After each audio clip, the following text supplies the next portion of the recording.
Hello friends, आपल्या सर्वांची आवडती मालिका वचन दिले तू मला या मालिकेच्या आजच्या मंगळवार 2 जूनच्या एपिसोडमध्ये एकानंतर एक धमाकेदार ट्विस्ट आले आहेत. मग नेमकं घडलंय तरी काय? तर फ्रेंड्स, आजच्या एपिसोडमध्ये अर्पिताचा खरा चेहरा समोर आला आहे. आपल्या सगळ्यांना असं वाटतंय की अर्पिता वेडी झाली आहे, परंतु अर्पिता वेडी झालेली नाही आहे, तर हे सगळं अर्पिताचं नाटक आहे. म्हणजे अर्पिता जाणून बुजून असं करते शौर्याच्या जवळ राहण्यासाठी. अर्पिता असं वागतीये की तिला आता काहीच आठवत नाहीये की शौर्य आणि ऊर्जाचं लग्न झालं. ऊर्जा शौर्याची बायको आहे, ती ऊर्जाला ओळखते, हे ती काही दाखवतच नाहीये. आणि ही गोष्ट दुसरं तिसरं कोणी नाही तर चक्क दिव्याला कळली आहे. दिव्याने अर्पिताला याबद्दलचा जाब विचारला. तू खरंच वेडी झालीये की वेड होऊन पेढा खाण्याचं नाटक करतीये? सगळं हे तू जाणून बुजून करते ना? आणि अर्पिताचा चेहराच पडला की माझा प्लॅन या दिव्याला कसा समजला. मग हे सगळं नेमकं घडलं तरी कसं, हे जाणून घेण्यासाठी हा व्हिडिओ शेवटपर्यंत नक्की पहा. फ्रेंड्स, आजच्या एपिसोडच्या सुरुवातीलाच ऊर्जा आणि शौर्य हे दोघे तोंड पाडून आपल्या रूममध्ये बसलेले असतात आणि तेवढ्या त्या दोघांना आठवतं की आज पत्रकार घरी आले होते आणि हर्षवर्धनने घरात जी काही तोडफोड केली होती, गोंधळ घातला होता, ते पाहून पत्रकारांच्या सुद्धा लक्षात आलं की ही केस ऊर्जाने जिंकल्यामुळे हर्षवर्धन खूप चिडला आहे. पत्रकारांनी याबद्दल प्रश्न विचारला, पण ऊर्जा आणि शौर्याने त्यांना काहीच सांगितलं नव्हतं. शौर्य हा ऊर्जाला म्हणतो, काय झालंय ऊर्जा, एवढा कसला विचार करतीये? तर ऊर्जा म्हणते, शौर्य, ही केस जिंकून मी काही चुकीचं केलं आहे का? शौर्यला कळतच नाही ऊर्जा कशाबद्दल बोलतीये. ऊर्जा शौर्याला म्हणते, शौर्य, तुलाही माहिती आहे, मलाही माहिती आहे, ही केस मी जिंकल्यानंतर तुझ्या बाबांची रिॲक्शन अशीच होणार होती, पण ते हे सगळं जाणून बुजून करताय असं मला वाटतंय. कारण त्यांना मी आवडतच नाही. या घरची सून म्हणून, तुझी बायको म्हणून ते मला कधीच स्वीकार करणार नाही. आणि आता ही केस जिंकल्यानंतर तर माझ्या नावावर आणखीन एक वाईट कृत्य जमा झालं आहे की मी त्यांना कोर्टात हरवलं, त्यांचा अपमान केला आहे. पण कुणी हे पाहतच नाही आहे की मी एका पीडित मुलीला न्याय मिळवून दिला आहे. माझी बाजू सत्याची होती, योग्य होती, याचा विचार या घरातलं कुणीच का करत नाही? उलट मी फक्त तुझ्या बाबांना हरवलं म्हणून सगळे मला दोष देत आहे आणि हा दोष ते मला नेहमी देतच राहणार. शौर्य ऊर्जाला समजावून सांगतो, ऊर्जा, नको टेन्शन घेऊ, उद्या सकाळपर्यंत सगळं काही शांत होईल, नॉर्मल होईल.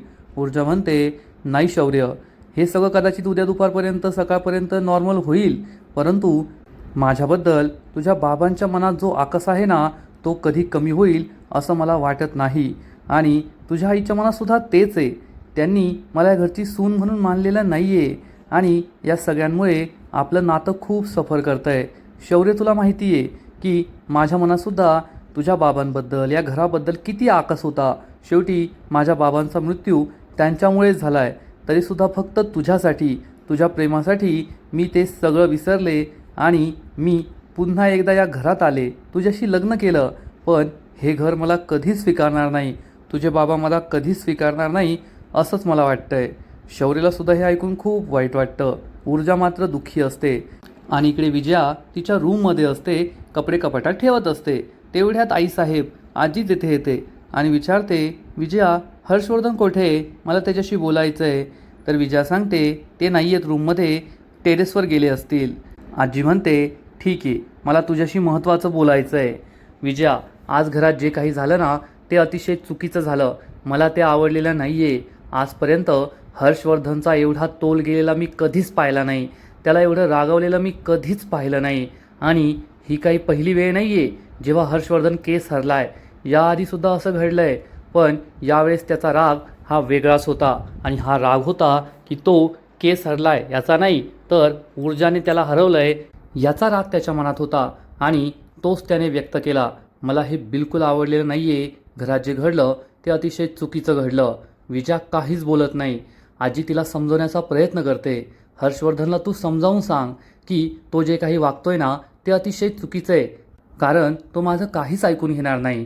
विजया, तू सुद्धा ऊर्जाचा खूप रागराग करतेस, कारण हर्षवर्धनने तुला सांगून ठेवलं आहे ऊर्जा वाईट आहे, तिने तुमच्या मनाविरुद्ध लग्न करून या घरात आली.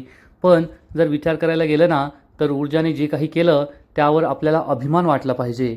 ऊर्जा ही केस जिंकली, तिने हर्षवर्धनला हरवलं. फक्त एवढंच नाही आहे, तर ऊर्जाने सत्याची बाजू घेतली, एका पीडित मुलीला न्याय मिळवून दिला, एका गुन्हेगाराला शिक्षा मिळवून दिली, यासाठी आपण तिचं कौतुक करायला पाहिजे.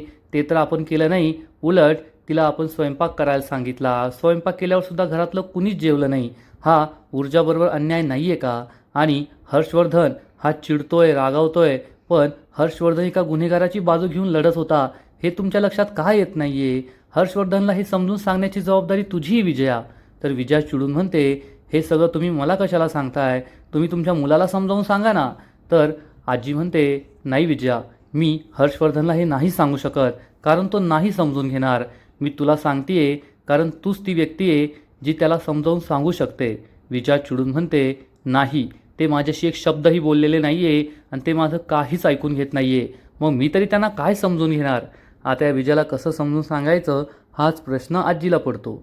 इकडे शैलजा आणि प्रभाकर हे दोघे आपलं जेवण करून मस्त निवांत असतात आणि प्रभाकर म्हणतो, आज घरातील सगळेजण लवकर जेवण करून गेले वाटतं रूममध्ये झोपायला. तेवढ्यात शैलजा त्याला सांगते, सगळे कसले गेले झोपायला? फक्त आपल्या रूममध्ये असतील, पण सगळे जागे असणारे, कारण घरात एवढा तमाशा झाल्यानंतर त्यांना झोप तरी कशी लागणार? प्रभाकर म्हणतो, खरं बोलतोयस तू. तर शैलजा विचारते, अहो तुम्हाला कधी आठवतंय का की भाऊजींनी घरात एवढा मोठा गोंधळ घातला, कधी एवढी चिडचिड केली? मला तर नाही आठवत. असं पहिल्यांदाच घडलंय. तर प्रभाकर म्हणतो, पहिल्यांदाच घडणार ना, कारण एवढ्या वाईट पद्धतीने आजपर्यंत दादा कधीच हारला नव्हता. हे त्याच्यासाठी अनपेक्षित होतं, म्हणून तो एवढा चिडलाय. शैलजा म्हणते, अहो पण त्या ऊर्जाची कमाल आहे ना, एवढी एवढीशी ती ऊर्जा, पण भाऊजींना हरवलं. खरंच कमाल आहे ती. तर प्रभाकर सांगतो, मला सुद्धा खूप आश्चर्य वाटतंय, पण मला आधीपासूनच हे माहीत होतं की ही केस ऊर्जा जिंकणार आहे, कारण ती दरवेळेस दादापेक्षा एक पाऊल पुढे होती आणि दादाला सुद्धा हे कळायला हवं होतं, पण त्याच्या अहंकाराने त्याला हे कळू दिलं नाही आणि शैलजा चक्क फिदी फिदी हसू लागते. प्रभाकर विचारतो, तुला हसायला काय झालं? तर शैलजा म्हणते, मला वहिनींचं हसू येतं आहे. तुम्हाला माहिती आहे ना, वहिनींनी ऊर्जाने ही केस लढू नये म्हणून काय काय पानसट चाळे केले. कधी काय तिला समईचं व्रत करायला सांगितलं, कधी तिला स्वयंपाक करायला सांगितला, कधी तिला घरातच थांबून ठेवलं की हे नाही आहे, ते नाही आहे, ही प्रथा आहे, ती प्रथा आहे. पण एवढं सगळं करूनसुद्धा ऊर्जा काही थांबली नाही आणि ऊर्जाने त्यांच्या नवऱ्याला हरवलंच, भाऊजींना हरवलंच. आणि आता आहे ना, विजया वहिनीचा चेहरा पाहण्यासारखा झाला असेल, त्यांना किती त्रास होत असेल ना, हा विचार करून मी हसतीये. हे ऐकून मात्र प्रभाकरला वाईट वाटतं. इकडे ऊर्जा ही शौर्यला म्हणते, आज माझ्यामुळे तुझे बाबा उपाशी राहिलेत, मला याचं खूप वाईट वाटतंय. शौर्य तिला समजवण्याचा प्रयत्न करतो, ऊर्जा यात तुझी काही चूक नाही आहे आणि मॉम डॅडला उपाशी राहू देणार नाही. त्यांना नक्कीच काहीतरी खाऊ घालेल आणि मग त्यांना झोपवेल, तू टेन्शन घेऊ नको. तर ऊर्जा म्हणते, आज तुझे डॅड मी स्वयंपाक बनवला म्हणून जेवले नाही, कारण त्यांना माझ्या हातचं काही खायचं नव्हतं. त्यांचा एवढा राग आहे माझ्यावर. शौर्यला सुद्धा हे पटतं. ऊर्जा ही शौर्यला समजावून सांगते, शौर्य, आता मी ही केस जिंकल्यानंतर घरातील सगळ्यांचा, विशेषतः तुझ्या डॅड आणि तुझ्या मॉमचा माझ्यावरचा राग हा दिवसेंदिवस वाढतच जाणार आहे. मग मी हे सगळं कसं मॅनेज करेल ना, तेच मला कळत नाही आहे. आणि तेवढ्यात ऊर्जाच्या मोबाईलवर एक नोटिफिकेशन येतं. शौर्य विचारतो, ऊर्जा हे कसलं नोटिफिकेशन आहे? तर ऊर्जा सांगते, शौर्य, जेव्हापासून मी केस जिंकले ना, तेव्हापासून सतत असे मेसेजेस येत आहे, रिप्लाईज येत आहे, कमेंट्स येत आहे. आपलं जे पेज आहे, माझी मुलगी माझा सन्मान, त्यावर शेकडो मुलींनी आत्तापर्यंत माझं अभिनंदन केलं आहे. ही केस जिंकल्याबद्दल काही डिटेल्स विचारले आहेत, स्वतःबद्दल आलेले अनुभव शेअर केले आहेत आणि माझ्या लक्षात एक गोष्ट आली आहे की आता माझा लढा हा खूप मोठा होणार आहे. मला एक मोठी गोष्ट आयुष्यात करून दाखवायची आहे. पण शौर्य विचारतो, ऊर्जा पण काय? तर ऊर्जा त्याला समजावून सांगते, शौर्य, हे खूप मोठं काम आहे आणि आजचंच उदाहरण घे ना. आज जेव्हा मी कोर्टात केस लढत होते, ती केस मी जिंकले, त्यानंतर मी घरी आले आणि सगळ्यांसाठी जेवण बनवलं. एक वकील म्हणून मी माझं कर्तव्य पूर्ण केलं, मग एक सून म्हणून मी माझं कर्तव्य पूर्ण केलं, तरीसुद्धा घरातील कुणीच खुश नव्हतं. आणि जर उद्या मी हे मोठं काम हातात घेतलं तर माझं पर्सनल आयुष्य, तुझ्याबरोबरचं आयुष्य, प्रोफेशनल लाईफ हे सगळं सफर होईल अशी भीती मला वाटते. शौर्य म्हणतो, नाही ऊर्जा, असं काहीच होणार नाही आहे. तर ऊर्जा त्याला समजावून सांगते, शौर्य, फक्त एका केसमुळे हे सगळं होतं आहे आणि जर मी हा मोठा लढा उभारला तर आपण दोघे एकमेकांपासून दूर जाऊ अशी भीती मला वाटते. शौर्य ऊर्जाला समजावून सांगतो, ऊर्जा, तुझं काहीच चुकत नाही आहे. आणि मी तुझ्यापासून कधीही दूर जाणार नाही, तू काळजी करू नको. पण ऊर्जाच्या मनात मात्र वेगळीच भीती असते. मी हा लढा उभारता उभारता शौर्यापासून दूर तर जाणार नाही ना. एक मुलगी म्हणून, एक सून म्हणून मी माझ्या कर्तव्यात कसूर तर करणार नाही ना, अशी भीती ऊर्जाला वाटत असते. आणि इकडे आजी ही विजयाला समजावून सांगते, विजया तू हे सगळं खूप नॉर्मली घेतीये. हर्षवर्धन चिडचिड करत होता, आरडाओरडा करत होता, रागराग करत होता आणि तू त्याला तसं करू दिलं. उलट तू त्याला शांत करायला हवं होतं, कारण हर्षवर्धनच्या तब्येतीसाठी ते चांगलं नाही आहे. त्याने एवढा रागराग केला, फेकझोक केली, या सगळ्यात जर त्याचं BP वाढलं असतं तर आपण काय केलं असतं, तूच मला सांग. मला त्याची खूप काळजी वाटते विजया. हे बोलता बोलता आजीच्या डोळ्यात पाणी येतं. आजी ही तिला समजवण्याचा प्रयत्न करते, मला हर्षवर्धनच्या तब्येतीची खूप काळजी वाटते. तर विजया विचारते, तुम्हाला कधीपासून तिची एवढी काळजी वाटायला लागली? तर आजी तिला समजावून सांगते, विजया उगाच वाकड्यात शिरू नको, कारण तुलाही माहिती आहे माझा तुमच्यावर राग कधीच नव्हता आणि कधीच असणार नाही आहे. आणि तू सुद्धा खूप चांगली आहे, एक आदर्श सून आहे. विजया बेटा, खरंच तू आता हर्षवर्धनला समजून सांगायला हवं. हर्षवर्धनला तू हे पटवून द्यायला हवं की ऊर्जा या घरची एकदम योग्य सून आहे आणि माझा पूर्ण विश्वास आहे. जसं मी तुला कोणतंही काम सोपवल्यावर तू ते काम करून दाखवते, कधीही माघार घेत नाही, या घरची एक आदर्श सून म्हणून तू तुझ्या सगळ्या जबाबदाऱ्या पार पाडते, तशीच ऊर्जा बनेल. तू माझ्यासाठी जे केलंस ते ऊर्जा तुझ्यासाठी करेल आणि या घरची आदर्श सून म्हणून या घराचा मान असाच अबाधित ठेवणार. तर विजया म्हणते, पण तुम्ही त्या ऊर्जाला. तर आजी तिला समजावून सांगते, विजया हाच तुझा सगळ्यात मोठा गैरसमज आहे जो हर्षवर्धनने तुझ्या मनात भरला आहे. ऊर्जा कोणत्याही वेगळ्या हेतूने या घरात आलेली नाहीये. तिचं शौर्यावर खरं खरं प्रेम आहे, म्हणून मी तिला लग्न करून या घरात घेऊन आली आहे. आणि तुझा शौर्य ऊर्जाबरोबर जेवढा खुश राहील ना, आनंदी राहील, तेवढा जगातील दुसऱ्या कोणत्याही मुलीबरोबर राहणार नाही.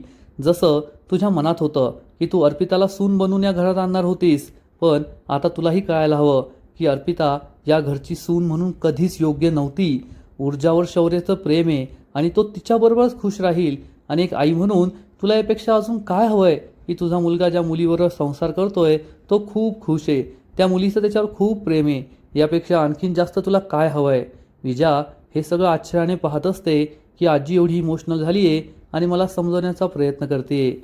आजी विजयाला सांगते, विजया आणि आणखीन एक गोष्ट लक्षात ठेव, हर्षवर्धनने 10 दिवसात ऊर्जाला घराबाहेर पाडायचं जे उद्दिष्ट ठेवलंय ना, ते कधीच पूर्ण होणार नाही.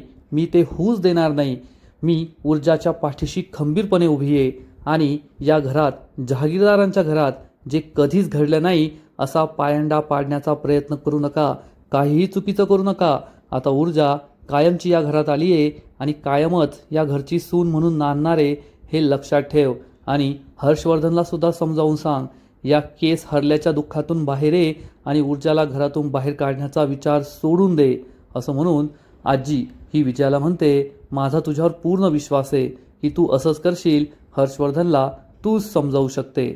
असं म्हणून आजी तेथून निघून जाते. आता एवढं बोलून सुद्धा विजयाच्या डोक्यात काही प्रकाश पडला की नाही देव जाणे, पण तिच्या डोक्यात एवढ्या लवकर प्रकाश पडणार नाही हे मात्र खरं. इकडे प्रभाकर हा शैलजाला समजवण्याचा प्रयत्न करतो. शैलजा, वहिनींचा स्वभाव हा दुसऱ्यांना त्रास देण्याचा नाहीच आहे. देऊन देऊन त्या अजून ऊर्जाला किती त्रास देतील आणि मला नाही वाटत त्यांना जास्त दिवस ऊर्जाबद्दलचा राग मनात राहील. तर शैलजा म्हणते, हा तुमचा गैरसमज आहे, कारण आधी तरी वहिनींना एवढाच राग होता की ऊर्जा त्यांच्या मनाविरुद्ध त्यांच्या मुलाशी लग्न करून या घरात आली आहे, पण आता तर ऊर्जाने त्यांच्या नवऱ्याला हरवलंय, हर्षवर्धन जहागीरदारला. त्यामुळे वहिनीच्या मनातील राग हा दिवसेंदिवस वाढतच जाणार आहे आणि त्या ऊर्जाला त्रास देतच राहतील. असं म्हणता म्हणता शैलजा खुश होते. तर प्रभाकर तिला समजावून सांगतो, शैलजा थोडं हळू बोल, कुणी ऐकलं तर. शैलजा चिडून म्हणते, ऐकू द्या ना मग, मी काय कोणाला घाबरते का? इतकी वर्ष वहिनींनी मला या घरात दाबूनच ठेवलं, कधी माझा आवाजच वर येऊ दिला नाही, पण आता मी बोलणार आहे. कुणी ऐकलं तर मी घाबरत नाही, मी कधीही दबून राहणार नाही. आणि वहिनीला आता कळायला पाहिजे की ज्या ऊर्जाने त्यांच्या नवऱ्याला हरवलं ती त्यांचं काय ऐकणार आहे, त्यांना तर ती केव्हाच पुरून उरेल. ही गोष्ट प्रभाकरला सुद्धा पटते आणि प्रभाकर म्हणतो, खरंय तुझं शैलजा, जेवढ्या लवकर वहिनीला हे कळेल ना तेवढं त्यांच्यासाठीच चांगलं आहे. आणि मग दुसरा दिवस उजाडतो. घरातील सगळे आपापल्या कामासाठी तयार झालेले असतात. विजया ही आदित्यला विचारते, आदित्य, तुझे बाबा आणि तू दुपारी जेवण करायला घरी येणार आहात का? आदित्य म्हणतो, नाही, मला नाही माहीत, मी डॅडला विचारून सांगतो. विजया म्हणते, ठीक आहे, मला सांग, म्हणजे मी तुमचा डबा तयार करून ठेवेल किंवा ऑफिसला पाठवेल. तेवढ्यात आजी तिथे येते आणि म्हणते, विजया, हा अतिशय चुकीचा पायंडा आहे, हा पायंडा मला चालणार नाही. तेवढ्यात ऊर्जा, शौर्य, दिव्यासुद्धा तेथे येतात. आजी म्हणते, या घरामध्ये कधीही वेगवेगळा स्वयंपाक झालेला नाही आहे, त्यामुळे सगळ्यांनी एकच स्वयंपाक करायचा आणि सगळ्यांनी तोच खायचा, हे लक्षात ठेव. विजया गप्प बसते आणि मग ऊर्जा ही विजयाला म्हणते, सासूबाई, आज मी माझ्या आईच्या घरी जाणार आहे. तर विजया म्हणते, जा, पण बॅगाच्या बॅगा, डबेचे डबे भरून घेऊन येऊ नको, येथे ते कुणीच खात नाही. तर आजी म्हणते, हो ऊर्जा, काही घेऊन येऊ नको, पूर्वाला तरी त्रास कशाला द्यायचा. पण अजून एक, तू मात्र तुझा खाऊ घेऊन ये, तुझ्या आईचा हातचा खाऊ तुला खायला मिळायलाच पाहिजे.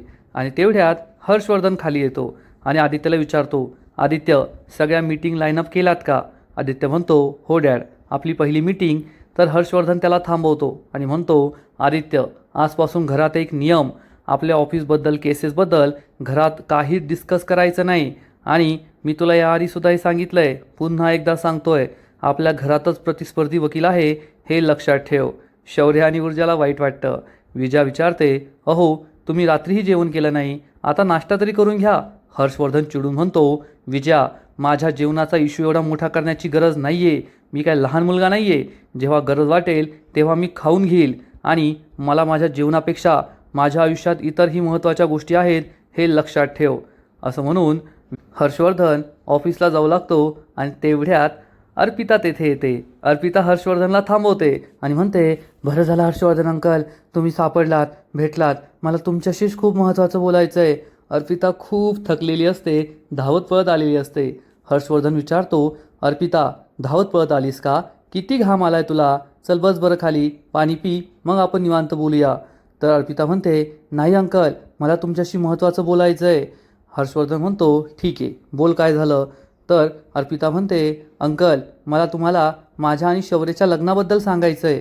हे ऐकून घरातील सगळ्यांना जबर धक्काच बसतो. अर्पिताची स्थिती आजी, विजया, दिव्याला तर माहीत असते, पण इतरांना माहीत नसते. आणि अर्पिता चक्क तिच्या आणि शौर्याच्या लग्नाबद्दल बोलतीये.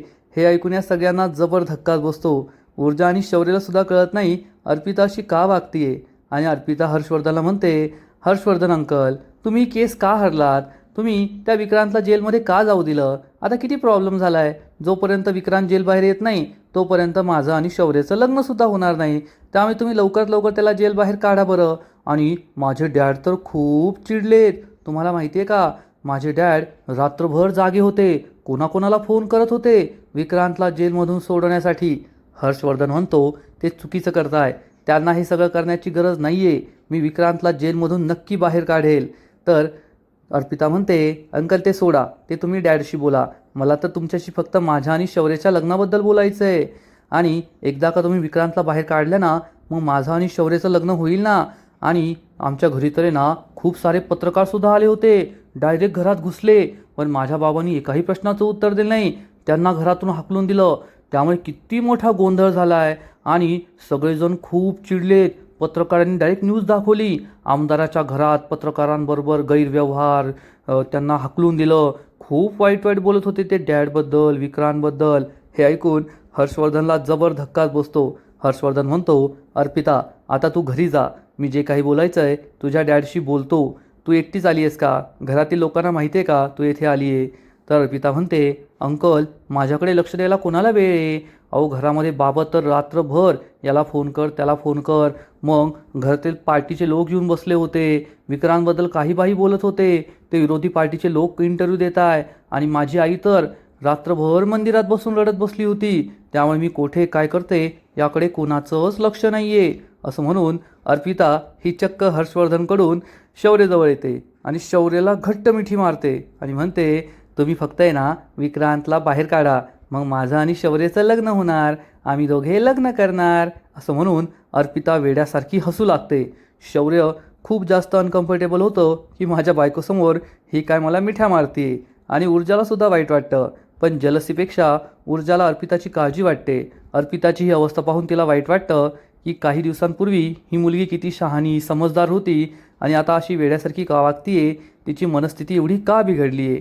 आणि आजचा एपिसोड येथेच संपतो. फ्रेंड्स, वचन दिले तुम्हाला या मालिकेचा आजचा एपिसोड खरंच खूप भारी होता. विक्रांतला शिक्षा झाली आहे. खरं सांगायचं तर या केसचा निकाल अजून लागलेला नाही आहे. विक्रांतला फक्त पोलीस कस्टडी दिली आहे, त्याला शिक्षा झालेली नाही आहे आणि ही केस संपलेली नाही आहे. त्यामुळे ऊर्जा आणि हर्षवर्धनला पुन्हा एकदा एकमेकांसमोर कोर्टात उभं राहावं लागेल असंच वाटतंय.